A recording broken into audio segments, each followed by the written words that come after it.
अरे तुका वचोंक नाका तर आज स्टार्ट चला. ओके सर आयज हायकोर्टान ऑर्डर दिला ते can you elaborate on that issue academic इयरा संबंधीची आज जी हायकोर्टाची ऑर्डर जाल्ली त्या प्रमाणे कोर्टान गव्हर्मेंटाक परमिशन दिलां की ड्राफ्ट नोटिफिकेशन दिलां की जी डेट फिक्स करपाक रिओपनिंग स्कुलाची ते फायनल नोटिफिकेशन दिवन जी डेट गव्हर्मेंटान फिक्स करपाची आसा ती गव्हर्मेंट फिक्स करू शकता.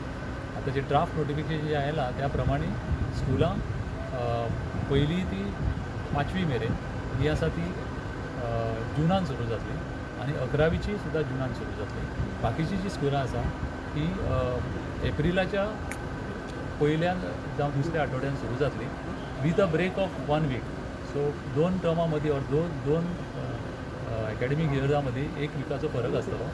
तशेंच सगळ्या स्कुलांक फूल मे म्हयनो जो आसा पळय ती सुटी आसतली, समर वेकेशन आसतलें आनी परत जुनांतल्यान क्लासी सुरू जातल्यो.